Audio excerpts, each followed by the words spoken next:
ಕಲಬುರಗಿ ಜಿಲ್ಲೆಯ ಜೇವರ್ಗಿ ದತ್ತ ನಗರದಲ್ಲಿ ಮೆಟ್ರಿಕ್ ನಂತರದ ಬಿಸಿಎಂ ವಸತಿ ನಿಲಯದಲ್ಲಿನ ಅಡುಗೆಯಲ್ಲಿ ಹುಳು ಬಿರುವ ವಿಚಾರಕ್ಕೆ ಸಂಬಂಧಿಸಿದಂತೆ ಅಲ್ಲಿನ ವಿದ್ಯಾರ್ಥಿಗಳು ಸ್ಪಷ್ಟನೆ ನೀಡಿದ್ದು, ಹಿಂದೆ ನಿಲಯ ಮೇಲ್ವಿಚಾರಕರಾಗಿ ಚನ್ನಬಸಪ್ಪ ಅವರು ಕೆಲಸ ನಿರ್ವಹಿಸುತ್ತಿದ್ದಾಗ ಹುಳು ಬಂದಿರುವುದು, ಅಡುಗೆ ಕೋಣೆ ಸ್ವಚ್ಛತೆ, ಬಾತ್ರೂಮ್ ಅಸ್ವಚ್ಛತೆ ಸೇರಿದಂತೆ ಅನೇಕ ತೊಂದರೆಗಳಿದ್ದವು. ಆದರೆ ಇದೀಗ ಈ ರೀತಿ ಯಾವುದೇ ತೊಂದರೆಗಳು ಇಲ್ಲ.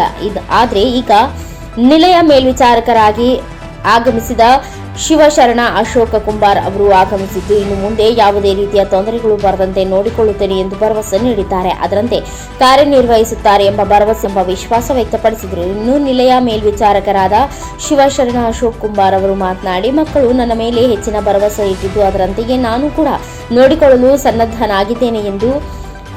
ಇನ್ನು ಕೆಲವು ದಿನಗಳ ಮಟ್ಟಿಗೆ ಆಗಮಿಸಿದ ಚನ್ನಬಸಪ್ಪ ಅವರಿದ್ದಾಗ ಇಷ್ಟು ರಾದ್ಧಾಂತ ಆಗಿದ್ದು, ಇನ್ನು ಮುಂದೆ ಆ ರೀತಿಯ ಯಾವುದೇ ತೊಂದರೆ ಬರದಂತೆ ನೋಡಿಕೊಳ್ಳುತ್ತೇನೆ ಎಂದಿದ್ದು. ಇದರ ಬಗ್ಗೆ ಜೇವರ್ಗಿ ತಾಲೂಕು ಹಿಂದುಳಿದ ವರ್ಗದ ಕಲ್ಯಾಣಾಧಿಕಾರಿಗಳು ಆದೇಶ ಪತ್ರ ಹೊರಡಿಸಿ, ಹಿಂದೆ ಹಾಸ್ಟೆಲ್ ಮೇಲ್ವಿಚಾರಕರಾಗಿ ಸೇವೆ ನಿರ್ವಹಿಸುತ್ತಿದ್ದ ಚನ್ನಬಸಪ್ಪ ಅವರ ಹಾಸ್ಟೆಲ್ ಹೆಚ್ಚುವರಿ ಪ್ರಭಾರವನ್ನು ರದ್ದುಪಡಿಸಿ ವಸತಿ ನಿಲಯದ ಪ್ರಭಾರವನ್ನು ಶಿವಶರಣ ಅಶೋಕ್ ಕುಂಬಾರ್ ಅವರಿಗೆ ವಹಿಸಲಾಗಿದೆ ಎಂದು ಆದೇಶ ಪತ್ರದಲ್ಲಿ ಉಲ್ಲೇಖಿಸಿದ್ದಾರೆ. ಕಲಬುರಗಿ ಜಿಲ್ಲೆಯ ಜೇವರ್ಗಿಯ ದತ್ತನಗರದಲ್ಲಿರುವ ಬಿಸಿಎಂ ವಸತಿ ನಿಲಯದಲ್ಲಿ ಕಳೆದ ಕೆಲವು ದಿನಗಳ ಹಿಂದೆ ಅಡುಗೆಯಲ್ಲಿ ಹುಳು ಬಂದಿರುವ ವಿಚಾರಕ್ಕೆ ಸಂಬಂಧಿಸಿದಂತೆ ತಾಲೂಕು ಹಿಂದುಳಿದ ಕಲ್ಯಾಣಾಧಿಕಾರಿಗಳು ಜೇವರ್ಗಿ ಇವರು ವಸತಿ ನಿಲಯದ ಮೇಲ್ವಿಚಾರಕರಾದ ಚನ್ನಬಸಪ್ಪ ಅವರ ಹಾಸ್ಟೆಲ್ ಹೆಚ್ಚುವರಿ ಪ್ರಭಾರವನ್ನು ರದ್ದುಪಡಿಸಿ ವಸತಿ ನಿಲಯದ ಪ್ರಭಾರವನ್ನು ಶಿವಶರಣ ಅಶೋಕ್ ಕುಂಬಾರ್ ಇವರಿಗೆ ವಹಿಸಲಾಗಿದೆ ಎಂದು ತಿಳಿಸಿದ್ದಾರೆ. Mallikarjun Sangolgi, NKS TV4 news, Kalaburagi.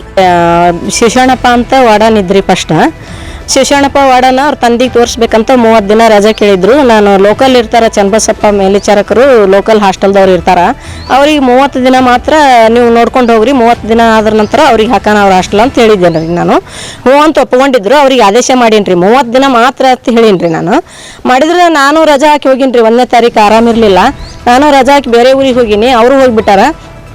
ಇವರು 10 ದಿನ ಮಾತ್ರ ಕೆಲಸ ಮಾಡ್ಯಾರ ಸರಿಯಾಗಿ. 1ನೇ ತಾರೀಕಿಗೆ ನಾವೆಲ್ಲ ಹಾಸ್ಟೆಲ್ ಅಂತ ಹೇಳಿಕಿರಿಂದ ಹುಡುಗರಿಗೆ ಬರಲ್ಲ ಅಂತೇಳಿ ಸ್ವಿಚ್ ಆಫ್ ಇಟ್ಕೊಂಡು ಹೋಗಿರಂತ.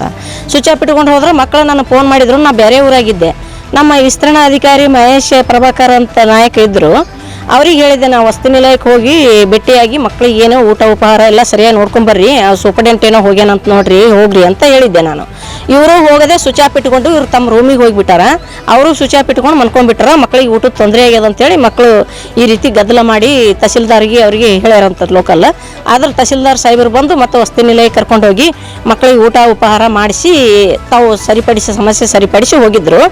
ಮತ್ತು ಮಾರನೇ ದಿನ 2ನೇ ತಾರೀಕು ಏನಂದ್ರೆ ನಮ್ಮ ಜಿಲ್ಲಾಧಿಕಾರಿಗಳು ಕೂಡ ರಾತ್ರಿ 10 ಗಂಟೆಗೆ ಹೋಗಿ ಮಕ್ಕಳಿಗೆ ಸಮಸ್ಯೆ ಬಗೆಹರಿಸಿ ಊಟ ಮಾಡಿ ಅವ್ರ ಜೊತೆಯಲ್ಲಿ ಊಟ ಮಾಡ್ಕೊಂಡು ಬಂದ್ರಂತ.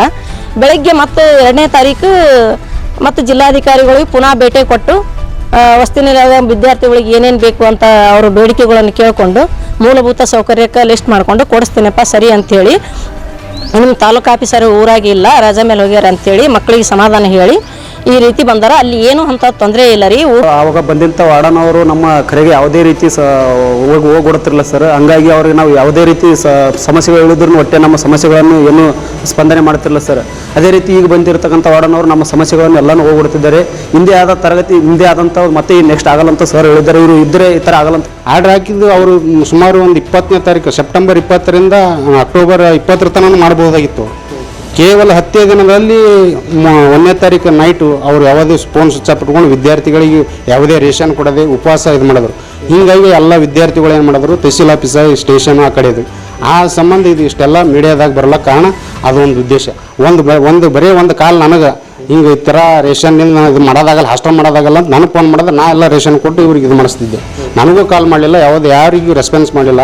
ಯಾವ ತಾಲೂಕು ಆಫೀಸರ್ಗಳಿಗೆ ಡಿಸ್ಟಿಕ್ ಆಫೀಸರ್ಗೆ ಅವ್ರಿಗೆ ಯಾವುದೂ ಮನವಿ ಕೊಟ್ಟಿಲ್ಲ. ತಾವೇ 30ನೇ ತಾರೀಕು ನಾನು ಮುಗಿದು ಡ್ಯೂಟಿ, ನಾವು 1ನೇ ತಾರೀಕಿನಿಂದ ಬರಲ್ಲ ಅಂತ ವಿದ್ಯಾರ್ಥಿಗಳಿಗೆ ಹೇಳಿ ಮೆಸೇಜ್ ಹಾಕಿ ಅವರು ಮೊಬೈಲ್ ಸ್ವಿಚ್ ಆಫ್ ಮಾಡ್ಕೊಂಡಿದ್ದಾರೆ. ಈ ರೀತಿ ಮಾಡೋದ್ರಿಂದ ಇದೆಲ್ಲ ಮೀಡಿಯಾದಾಗ ಬಂದು